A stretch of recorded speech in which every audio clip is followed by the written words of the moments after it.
بسم الله والحمد لله والصلاة والسلام على رسول الله وعلى آله وصحبه وسلم وبعد. ishimwe n'ikuzo n'iby'Uwiteka Allah subhanahu wa ta'ala, amahoro yose akari ku ntumwa yacu Muhammad sallallahu alaihi wasallam hamwe n'abiwe n'abasahaba we n'abandi bose bazagira ikirenge mu cyabo. Tubahaye ikaze ni kumwe n'umuvandimwe muvugabutumwa international Kamana Suleiman. Naam. Sege. Naam. Tuguhaye ikaze. Urakoze cyane Sheikh. N'umuvandimwe wanyu Dahimana Ahmed. Twe tumaze igihe kirekire tutaganira muri buno buryo, tufata ama video turi kuri tele muri da muvugabutumwa mu byaro, ariko inshallah kuva uyu munsi tugiye kubishyiramo imbaraga muri ubu buryo. Turi hameze muri studio, hano mu site ni heza, naho hameze nka studio, nta rusaku, hari umutuze, nta kibazo. Rero mu ncamake turagira ngo tuganire ku isomo. Turi mu minsi bamwe bari kwibuka izuka rya Yesu, abandi ngo ni Yesu. Reba ngo Yesu, turi muri Pasika, yarazutse, amaze iminsi 3 mumva arazuka, kandi bakamwita bakavuga ko ari Imana. Ati Yesu ni Imana, ni Imana yacu, ni Imana imwe. Ejo twaganiraga no turi muri deba n'aba bagenzi bacu, bavuga ngo nta yindi Imana iriho uretse Yesu. Yesu niwe Mana, Imana nimwe rukumbi, ari we Yesu. Numubaza se Yesu yarapfuye? Ati cyane, ngaganza urupfu. Kibaza ugasanga biraducanga. Ese mwarimu, Imana irapfa? Ese Yesu ni Imana? Niyo topic yacu byo bintu bibiri. Hariya birumvikana, tugiye kureba ibyo bintu bibiri. Yego. Pasika igaragaza urupfu rwa Yesu, yego, no kuzuka kwa Yesu. Uri kumva she? Yego. Ese wavuze neza. Ese bakavuga kandi uyu Yesu yapfuye niwe Mana. Niwe Mana. Nta yindi Mana uretse Yesu. Uri kumva? Ese koko wambajije neza. Imana ishobora gufa? Imana irapfa? Niyo topic tufite ubu ngubu mu minota mikeya. Mu by'ukuri bavandimwe, ikibazo she yambajije ni ikibazo cyiza, cyamaze kuba kibazo ku isi. Yesu ni Imana, Yesu ni Imana. Alhamdulillah, ubu ngubu tugeze kuri Pasika y'abavandimwe bacu, bigaragaza ko Pasika ni urupfu rwa Yesu no kuzuka kwa Yesu. Rero reba sasa ikibazo uko kimeze. Uyu munsi tugiye kumenya koko niba Yesu ari Imana cyangwa ntabwo ari Imana. Mu iyi topic ya Pasika igaragaza ko Yesu yarapfuye akazuka. Tureke ibindi ariko turebe ibyo ngibyo Yesu yatubajije. Njyewe ndashaka Sheikh adusomere muri Bibiliya. Adusomere muri Bibiliya, kubera ni dusoma muri Korani bazavuga iyo Korani yawo. Ese Mana ishobora gufa? Reka tutangire muri Timotheo wa mbere igice cya mbere umurongo wa 17. Tumve koko Imana ishobora gufa. Ahangaha mwari mufite ibitabo bitatu. Yego. Dufite Bibiliya, Korani ntagatifu. Korani isobanuye mu Kinyarwanda. Yasobanuye neza, yasobanuye n'abahanga b'abasheikh bagera kuri 50. Yego. Dufite Bibiliya ntagatifu y'abakatolika. Yes. Dufite Bibiliya yera y'abarokore. Yego. Rero habaza kwifashisha Korani kubera ko niyo imbangukira kugira ngo Timotheo wa mbere 17. Haragira hati Mwami nyiribihe. Uri kumva? Mwami nyiribihe byose. Uyu mwami tukore analize. Ese ni ababami turi kuvuga Yesu? Tuhagarare hariya Sheikh. Ahagarara hariya. Tugiye kureba uyu mwami, kubera nituvuga mwami bashobora kuvuga ko ni Yesu, kubera bavuga ko mwami Yesu ari ku ngoma. Tumwimbaza ari ku ngoma. Bashobora kuvuga ko uyu mwami avugwa hano ni Yesu. Reka tubaze Yesu hanyuma tugaruke ku inyandiko. Marko 12:28 kugira ngo turebe uyu mwami ninde, hanyuma tuze tukomeze n'iyi nyandiko. Marko 12:28. Yego. Nuko umwe mu banditsi yumvise bajya impaka. Yesu ari kuganira n'abantu, akora impaka n'abantu mu magambo y'Imana, ntago bibujije. ntago ari icyaha. Ntago ari icyaha gukora impaka mu magambo y'Imana. Amenye yuko abashubije neza. Amenye yuko Yesu ari kubasubiza neza. Aramwegera aramubaza ati, yegera Yesu mu mutuzo, mu cyubahiro, mu kinyabufura, aramubaza ati, mbese itegeko ry'imbere muri yose ni irihe? Yabajije Yesu kibazo. Wakundi wamaze kumbaza. Yesu aramusubiza ati, ikisubizo kya Yesu ngiyi. Iry'imbere ni iri ngo, yego, umva Isiraheli Uwiteka Imana yacu. Uri kumva Yesu aravuga, ni Yesu ari kuvuga Uwiteka Imana yacu. Kandi igihe yavugaga aya magambo ari hano ku isi, nawe arimo. Imana yacu ntabwo ari Imana yanyu. Niba Yesu yari Imana, yagomba kuvuga Imana yanyu, jewe Uwiteka Imana yanyu, ariko aravuga Uwiteka Imana yacu. Mugomba kubyumva neza bavandimwe. Ni ibintu biri wazi, nta mpamvu yo kukatakata amacenga. Oya, komeza shere. Yesu aramusubiza ati, iry'imbere ni iri ngo, yego, umva Isiraheli Uwiteka Imana yacu, yego, niwe mwami wenyine. Uri kumva? Yesu aragaragaza ko Uwiteka niwe mwami wenyine.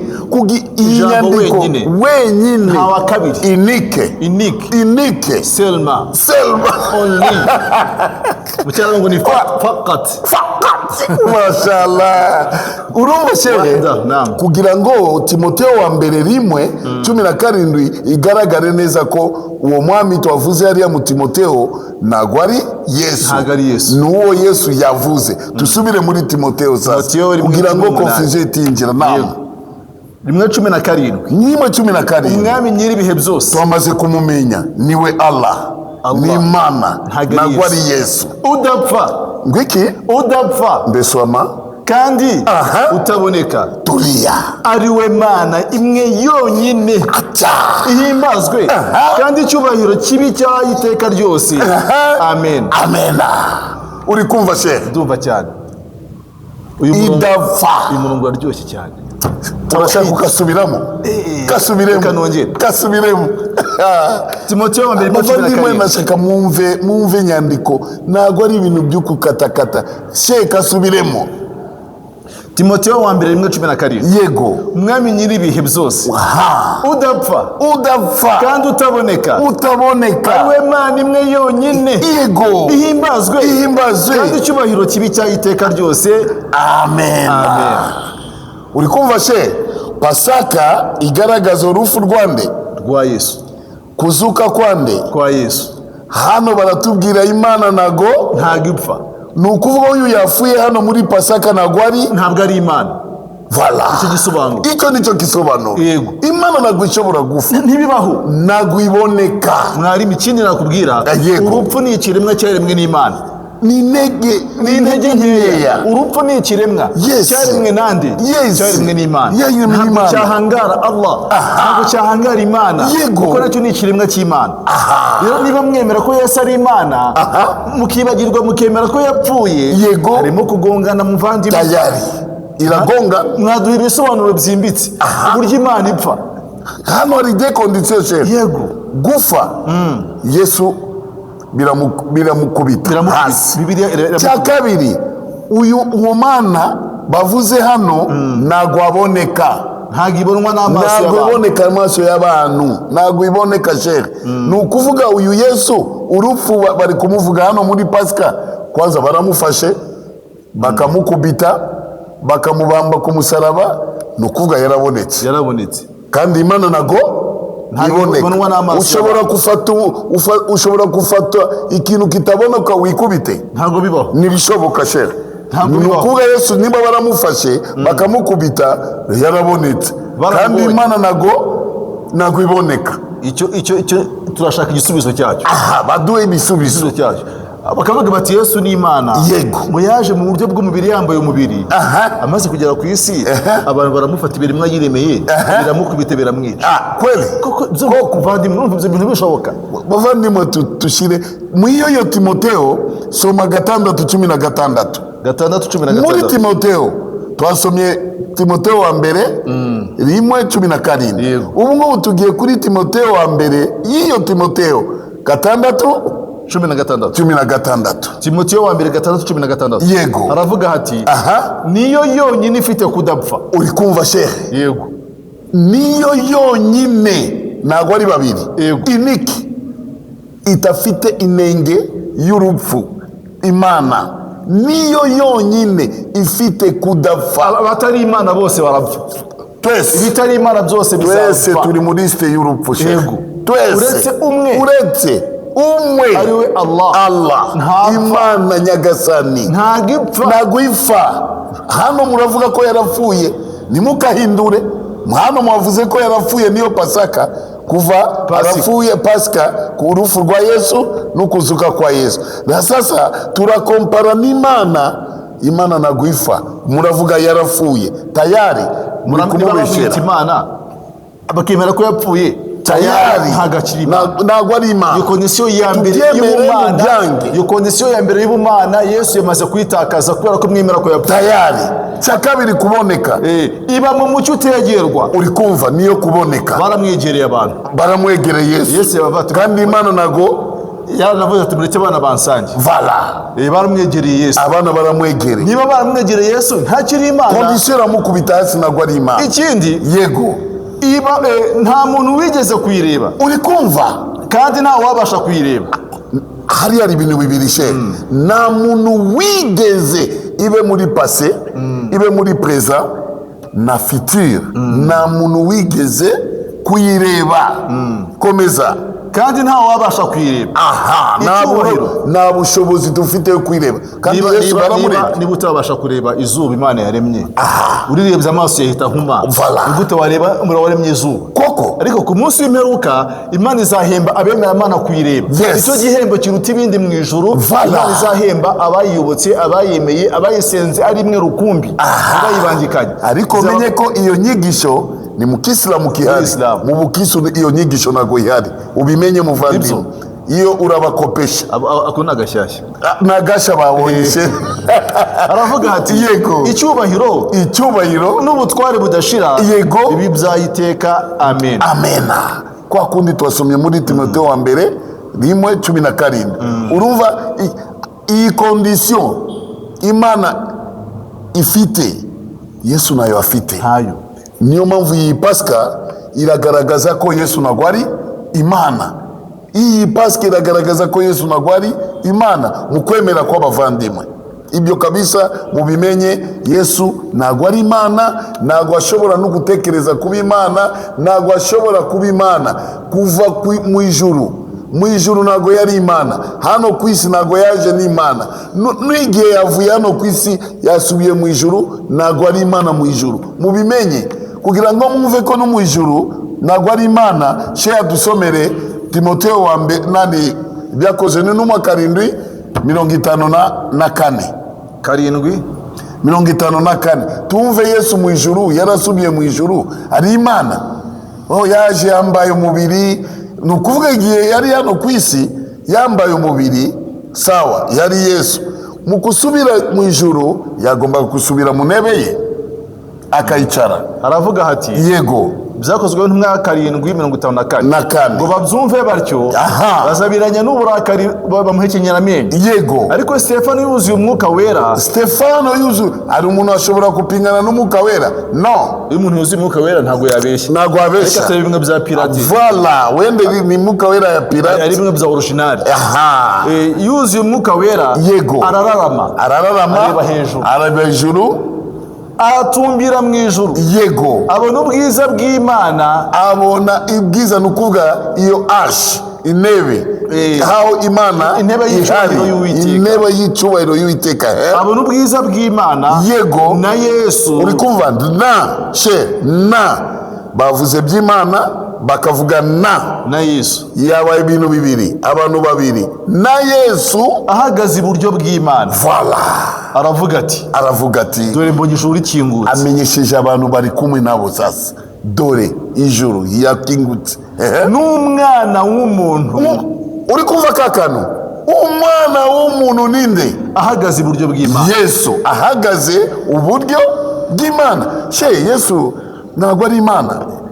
Biterwa n'iyi Pasika, mubimenye iyi Pasika iragaragaza ko Yesu nagwa ari Imana mu condition mu dua ya Pasika.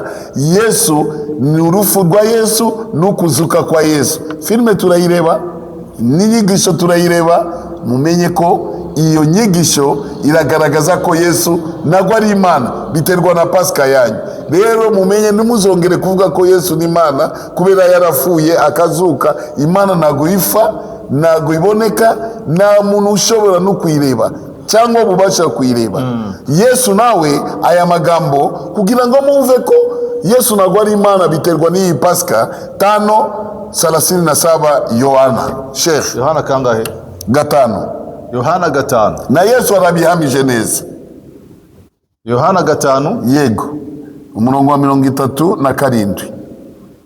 Yohana 5:37. Yes. Katwumve icyo Bibiliya ivuga. Yeah. Haragira hati kandi data wantumye nawe yahamije ibyanjye ubwe. Uri kumva she?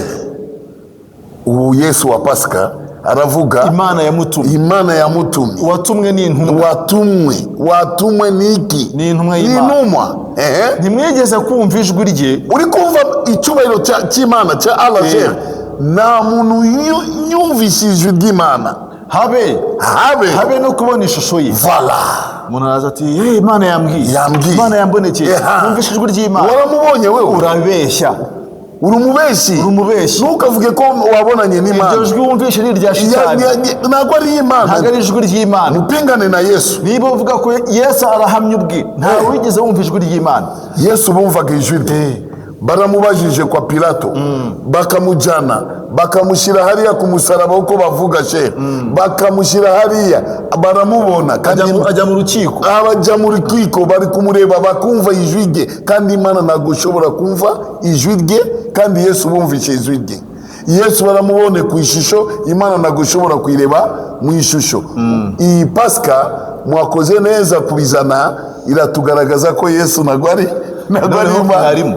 Winjiye muri Qur'ani Suratul Furqan kabisa murongo 58 uisomeshe. Avuga ati watawakkal 'ala al-hayy alladhi la yamut wasabbih bihamdihi wa kafa bihi bidhunubi 'ibadihi khabira.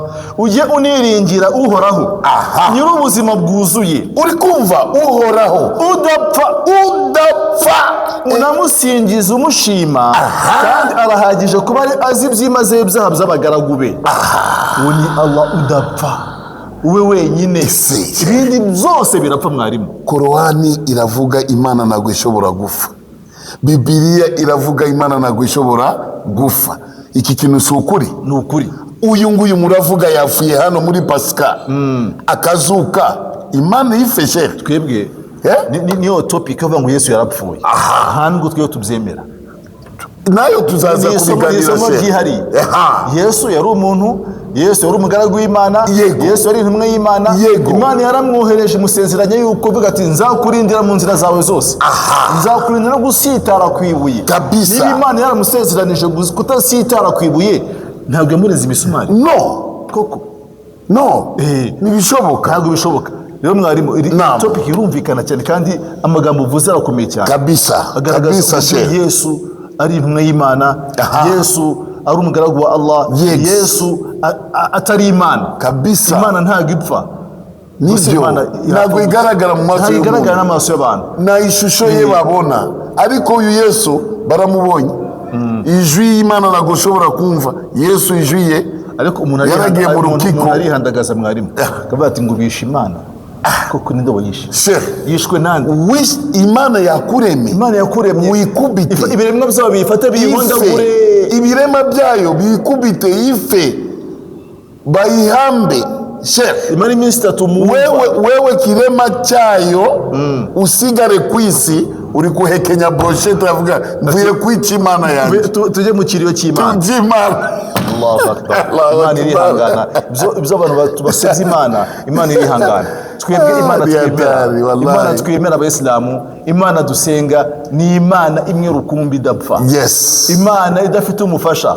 Imana itarabyaye. Imana itarabyawe. Imana itaboneshwa n'amaso y'abantu. Ntawe ufite ubwo bubasha. Umuntu ntawabasha kumva ijwi ry'Imana ngabeho. iyo niyo Imana abasilamu dusenga, Imana iganje ku ntebe yayo y'icyubahiro. Yes. Imana idafite uwo basa, idafite umufasha, idafite uyifasha n'umujyanama. Ntago ibyara, ntago yabyawe. Imana worabyara ukajya kugise, Imana yawe ibyare. Kweli. Ukavuga ati ngo Imana yanjye yamaze amezi 9 mu nda y'umugore. Kweli. Koko uko ni ukwandagaza, harimo n'imvugo itari nziza. Rero kuvuga gutyo mwarimu si uguhakana Yesu. Apana. Twebwe abayisilamu dukunda Yesu kurusha madini yose shehe. Dukunda Yesu. Kurusha abantu bose tukunda Yesu kubarusha. Kubera iki? Tumuvuga uko ari. Nta mpamvu yo kumwongerera cyangwa kugabanya. Oya, tumuvuga uko ari. Icyo mukimenye kabisa. Ariko kumupambira ibintu nago turi hari. Niba niyo ngiyo muzavuga ko nago tumukunda, ariko na Yesu arabizi ko Abayisilamu barankunda cyane. Wari wabona umukristo wita umwana we Muhammad? No. Uri wabona umukristo wita umukobwa we Aisha? No. Ariko Abayisilamu twita abana bacu Yesu. Tukita abakobwa bacu nyina wa Yesu Maria. Nugaragaza urukundo tubakunda. Ibigaragaza ko tubemera bituvuye ku mitima yacu. Yego. Mwarimu urakoze cyane. Urakoze nawe shehe. Isomo ryiza uduhaye. Inshallah. Imana iguhe kandi iri somo ribe impamvu yo kugira ngo abenshi mu bantu abagaragu b'Imana bamenye ukuri, bagukurikire kandi bayoboke inzira y'ukuri. Inshallah. Murakoze cyane. Wassalamu alaikum wa rahmatullahi wa barakatuh. Wa alaikum salam wa rahmatullahi wa barakatuh.